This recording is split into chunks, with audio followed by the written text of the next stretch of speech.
এই কনকনে শীতে আজকে বানালাম অনেক রকম পিঠে। আর এতগুলো পিঠে নিয়ে কেন আমরা কলকাতায় যাচ্ছি তাই নিয়েই থাকবে আজকের ব্লগ। আসসালামু আলাইকুম সবাইকে, কেমন আছেন সবাই? আশা করছি সবাই অনেক ভালো আছেন। আলহামদুলিল্লাহ আমরাও অনেক ভালো আছি। যেহেতু অনেক রকমের পিঠে বানাবো তাই প্রিপারেশনটা আমি আগের রাত থেকেই শুরু করে দিয়েছিলাম। আজকে আমি বানাবো পাকান, চিতই আর সেদ্ধ পিঠে। সেদ্ধ পিঠেতে যে পুরটা ইউজ করব মানে হচ্ছে নারকেলের যে পুরটা, সেটা আমি আগের দিনের রাতেই রেডি করে নিচ্ছি। এখানে আমি একটুখানি পানি আর খেজুরের গুড় ইউজ করেছি। খেজুরের গুড় সাথে অল্প চিনি দিয়ে দিয়েছি আর দুটো এলাচ দিয়ে ভালো করে আগে ফুটিয়ে নিচ্ছি।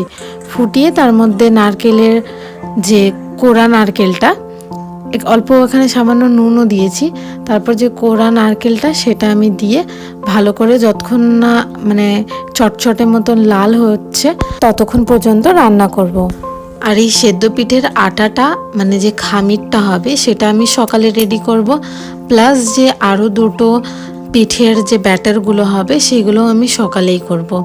আর এই তো এখানে আমার নারকেলের পুরটা একেবারে রেডি হয়ে গেছে। একটু লালটা কম মনে হচ্ছিলো তাই আমি আর একটু বেশি গুড় দিয়েছি। তারপরের দিনে সকালের এইটা ভিডিও। সকাল সকাল আমি বাবুকে গোসল করিয়ে দিয়েছি। আর খুব যেহেতু ঠান্ডা তাই বাবুকে আমি এখানে রোদে বসিয়ে দিয়েছিলাম। আর তারই মধ্যে আমার সকালের যে নাস্তা আর সকালের যে কাজগুলো ছিল সেগুলো সবই কিন্তু হয়ে গেছিলো। এদিকে তাকাও, ভালো আছো?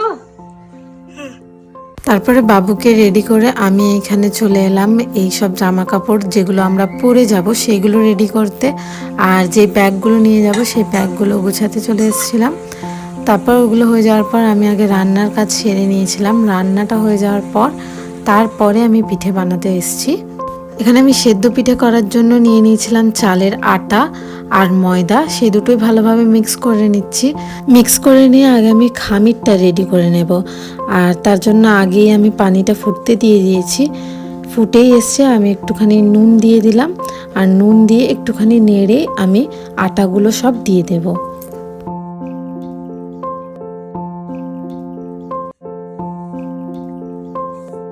আটাগুলো দিয়ে এখানে আমি ভালোভাবে নেড়ে চেড়ে নিচ্ছি।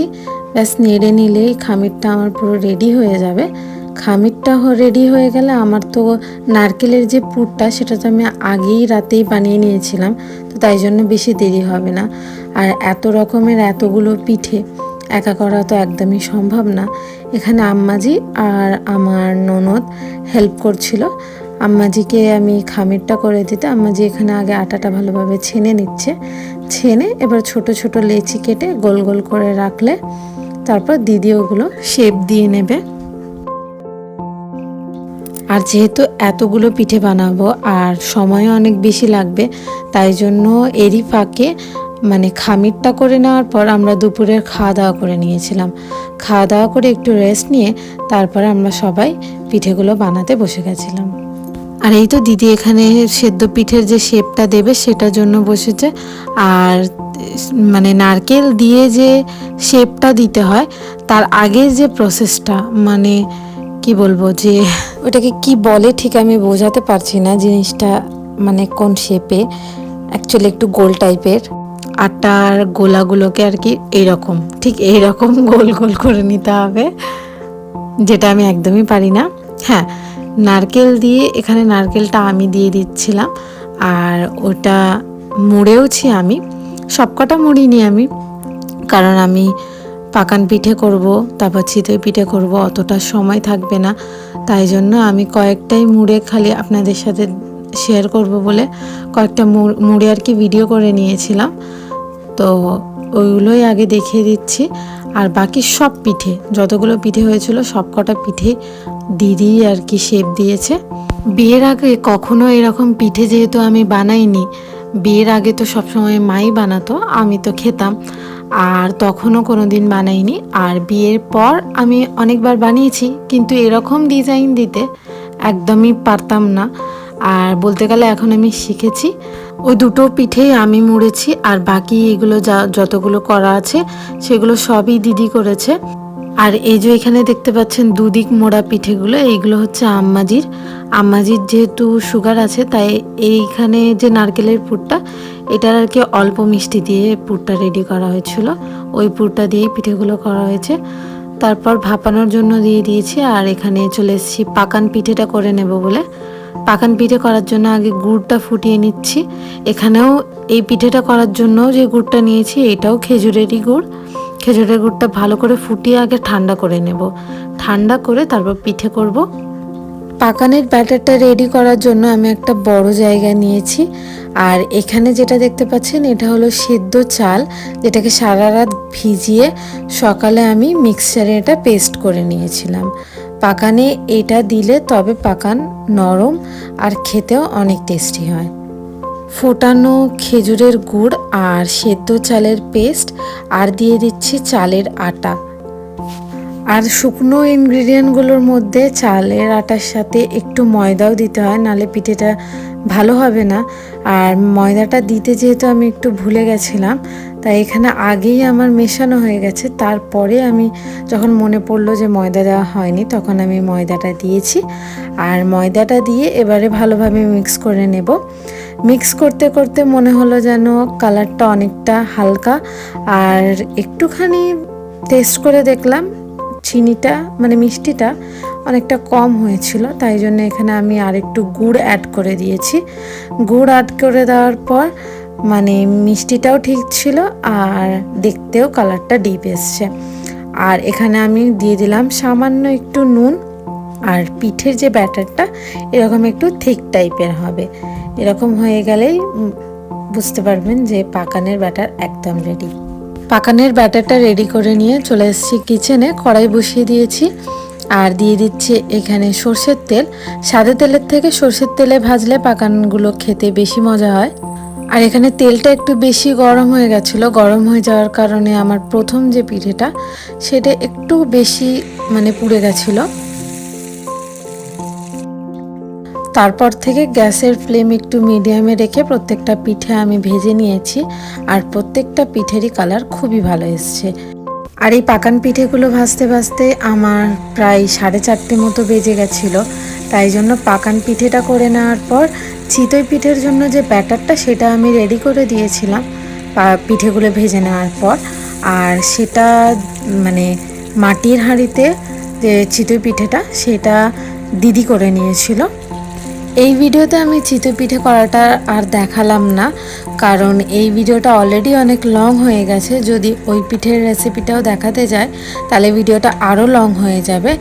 আর যদি কেউ চিতই পিঠের রেসিপিটা দেখতে চান তাহলে আমার চ্যানেলে গিয়ে দেখতে পারেন। আমার চ্যানেলে চিতই পিঠের রেসিপিটা অলরেডি আপলোড করা আছে। আর আমার ভিডিওগুলো যদি আপনাদের কাছে ভালো লেগে থাকে তাহলে অবশ্যই আমার ভিডিওতে লাইক দেবেন। আর আমার চ্যানেলে যদি নতুন হয়ে থাকেন তাহলে আমার চ্যানেলটাকে সাবস্ক্রাইব করে দেবেন।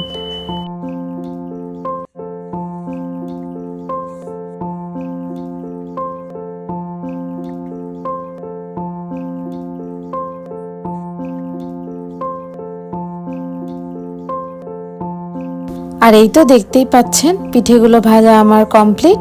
আর দেখুন কত সুন্দর হয়েছে। আশা করছি আপনারাও বাড়িতে ট্রাই করবেন। আর আমাকে কমেন্টে জানাতে একদম ভুলবেন না যে আজকের পিঠেগুলো কেমন হয়েছে। আর এই তো দেখুন যে সেদ্ধ পিঠেগুলো ভাপাতে দিয়েছিলাম সেটাও এখন হয়ে গেছে। আর এইগুলো হয়ে যাওয়ার পর দিদি এখানে মাটির চুলোতে চিতই পিঠেগুলো করে নিচ্ছিল।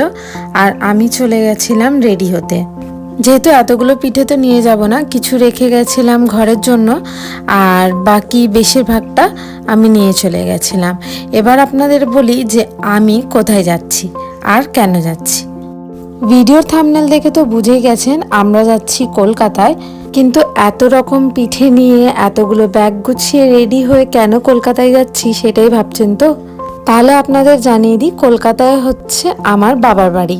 আর হ্যাঁ, আমার বাবার বাড়ি হলো কলকাতায়, আর আমার বিয়ে হয়েছে হাওড়াতে, আর আমি থাকিও এখন হাওড়াতেই।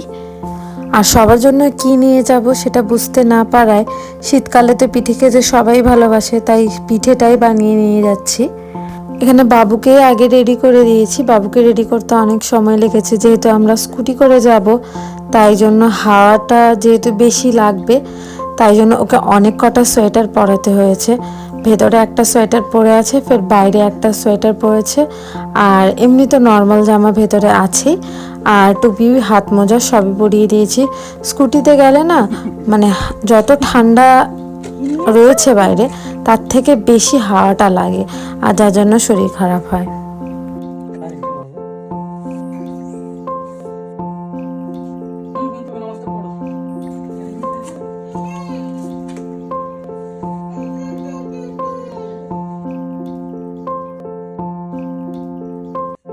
এই তো আমরা বেরিয়ে পড়েছি, আর বাইরে বেরিয়ে বুঝতে পারলাম যে বাইরে প্রচুর পরিমাণে ঠান্ডা।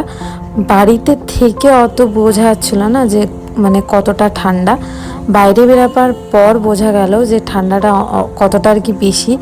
বাইরে বাইরে সবাই রাস্তার ধারে আগুন জ্বালিয়ে সবাই বসেছিল, আর আমরা যেহেতু বাইকে করে যাচ্ছিলাম তাই জন্য যেহেতু হাওয়াটা লাগছে মুখে, তাই ঠান্ডা আরও বেশি মনে হচ্ছিল। তারপরে এই তো এখানে আমরা পৌঁছে গেছি, আর বাবু যেহেতু সারা রাস্তা ঘুমিয়েছে তাই হঠাৎ করে উঠে আর কি একটু চমকে গেছিল।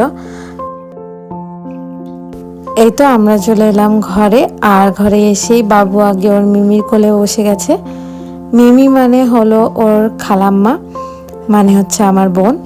একটুখানি বসার পরই মা সব পিঠেগুলো এনে দিল যেগুলো আমি নিয়ে এসেছিলাম, আর মা বানিয়েছিল পাটিসাপটা, সেটাও দিয়েছিল। খাওয়া দাওয়া হয়ে যাওয়ার পর মা এখানে ওকে অনেকগুলো খেলনা খেলতে দিয়েছিল, আর এই খেলনাগুলো আমার আন্টি মানে হচ্ছে আমার ফুপু গ্রামের বাড়ি থেকে এই খেলনাগুলো সব পাঠিয়েছে। আর খেলনাগুলো পেয়ে যে ও কত খুশি সেটা তো ওকে দেখলেই বোঝা যাচ্ছে।